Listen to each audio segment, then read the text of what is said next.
Hello everybody. तो आज हम बात करेंगे mechanism of action of a cardiac glycoside which is digitalis. अब जो ये डिजिटालिस है वो क्या करता है, वो बेसिकली हमारे कार्डियक कॉन्ट्रैक्शन है उसकी फोर्स को इंक्रीज़ करता है। और इसका एक्शन कैसा होता है? It has direct action. इसका मतलब ये हुआ कि जो हमारा हार्ट का फाइबर्स है ये वहाँ पे डायरेक्टली जाकर उस पर एक्शन करता है, ना कि कोई इनोवेशन, मतलब ना कि किसी नर्व के द्वारा उस पर जाके इफ़ेक्ट दिखाता है।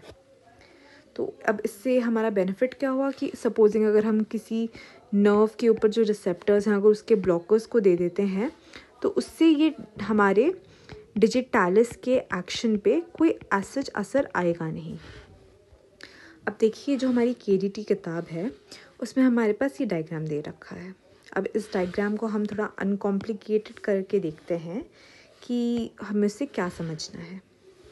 अब हम पहले तो बेसिक फिजियोलॉजी देख लेते हैं, क्योंकि अगर आप फार्मा पढ़ रहे हैं तो आपको सबसे पहले बेसिक फिजियोलॉजी जानना किसी चीज़ की बहुत ही ज़्यादा ज़रूरी है। सपोजिंग हमारे पास ये मान लेते हैं कि सोडियम पोटाशियम एटीपेज जो एंजाइम है ये यहाँ पे लोकेटेड है हमारे एक कार्डियक मायोसाइट जो है उसकी एक्स्ट्रा सेलुलर फेस में मेम्ब्रेन में एसोसिएटेड है ये। अब इसका मैकेनिज़्म क्या होता है कि जब भी ये हमारा एक्टिव होता है तो एक ही बहुत ही बेहतरीन चीज़ करता है, दैट इज़ कि हमारे अंदर जो होते हैं वो होते हैं सोडियम। तो सोडियम को उठा के ये बाहर कर देता है, और बाहर होते हैं हमारे पोटाशियम, तो ये पोटाशियम को उठा के हमारे अंदर कर देता है। अब भाई इसका काम है ये करना। अब क्योंकि सोडियम तो बहुत सारे बाहर चले गए हैं तो जो अंदर है वो हमारे सोडियम की हो जाती है कमी। अब क्योंकि हमारे सोडियम की इतनी कमी हो गई है तो हमारे पास एक और चीज़ होती है जिसका नाम है सोडियम कैल्शियम एक्सचेंजर। तो वो क्या करता है कि बाहर जो इतने सारे सोडियम इकट्ठे हो गए हैं उनमें से सोडियम को लाके अंदर छोड़ देता है, और जो अंदर कैल्शियम है उनके बदले ये कार्य वो करता है। तो अब हमारे कैल्शियम हो गए बाहर और सोडियम आ गए अंदर। अब ये तो उसकी नॉर्मल फिजियोलॉजी हुई। सपोजिंग कोई डीपोलराइजिंग पोटेंशियल यहाँ पे आया तो जो ये हमारे एल टाइप, जो ये हमारे एल टाइप कैल्शियम चैनल्स हो जाते हैं, ये हो जाते हैं एक्टिव और ये बाहर से कैल्शियम को उठा के अंदर ले आते हैं। सेम ही काम, ऑलमोस्ट सिमिलर सा काम कैल्शियम एटीपेज का भी है हमारे। अब देखिए इतने सारे लोग मिलकर कैल्शियम को आखिर अंदर लाने की कोशिश कर रहे हैं तो कैल्शियम हमारा जो है वो अंदर बढ़ जाता है। तो कैल्शियम क्या करता है, फिर वो जाके इधर यहाँ पे हमारे सार्कोप्लाज्मिक रेटिकुलम में जाके स्टोर हो जाता है फॉर ट्रांसिएंटली, मतलब थोड़े समय के लिए। फिर ये यहाँ से बाहर निकलता है और ये एक्शन दिखाता है, कॉन्ट्रैक्शन करवाता है। एक्शन कहाँ पे दिखाता है अभी? ये एक्टिन और मायोसिन पे, अगर आपको फिजियोलॉजी याद होगी तो इस पे एक्ट करता है और इनको फिर इसके हेड को मूव करवाता है मायोसिन के एक्टिन के ऊपर, चेन के ऊपर, जिसकी वजह से कैल्शियम यहाँ पे एक्ट करता है और इधर कॉन्ट्रैक्शन करवाता है। अब ये तो हो गई हमारी नॉर्मल फिजियोलॉजी कि हमारी नॉर्मल फिजियोलॉजी की अगर हम बात करेंगे तो ये चीज़ हमें देखने को मिलेगी। अब हम बात करेंगे कि हमारे पैथोलॉजी में क्या होगा, मतलब कि हमारा जो डाइजॉक्सिन है वो कहाँ पे एक्ट करेगा।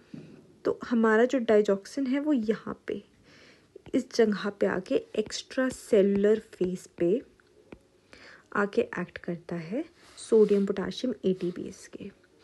तो ये जो हमारा आ गया डाइजॉक्सिन और यहाँ पे आकर उसने बाइंड कर लिया, तो अब वो इसकी एक्टिविटी को कर देगा बंद।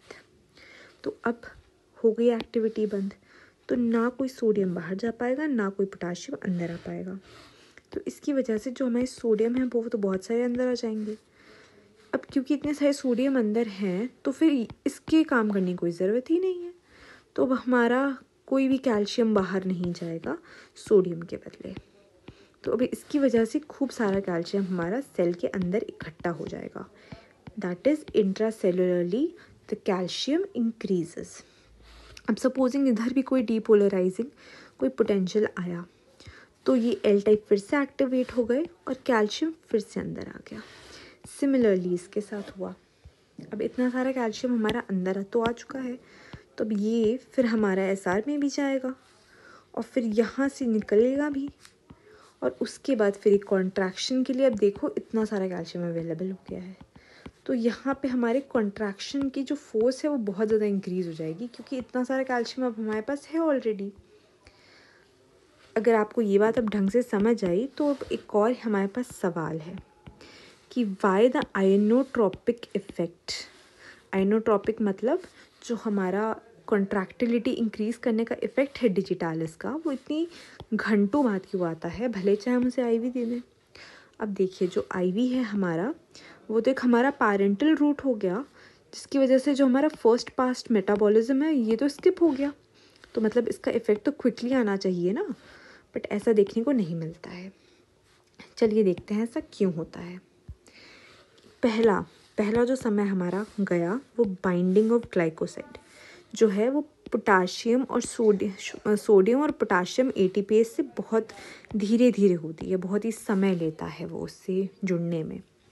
अब चलिए जुड़ गया, माना जुड़ गया, जुड़ने के बाद एक और जो दूसरी जगह समय लगता है वो ये है कि कैल्शियम लोडिंग अकर्स ग्रेजुअली, मतलब कि जो समय इसके अंदर जाना, फिर इधर स्टोर होना और फिर इधर से निकल के इधर जाकर अपना इफ़ेक्ट दिखाना, इस पूरी लोडिंग प्रोसेस में बहुत ज़्यादा समय लग जाता है, जिसकी वजह से घंटों बाद हमारा इफ़ेक्ट आता है। तो अगर आप किसी व्यक्ति को दे रहे हैं इस ग्लाइकोसाइड को, तो आप ये मत सोचिए कि भले चाहे मैं आईवी दे रहा हूँ तो बहुत ही जल्दी इफ़ेक्ट आ जाएगा। इसका इफ़ेक्ट बहुत समय बाद आता है, मतलब घंटों बाद आता है, क्योंकि जो इसका मैकेनिज़्म ऑफ एक्शन है वही इतना लेट है, वही बहुत समय लगाता है इस बाइंडिंग में, इस लोडिंग में, जिसकी वजह से दिक्कत होती है। Thank you.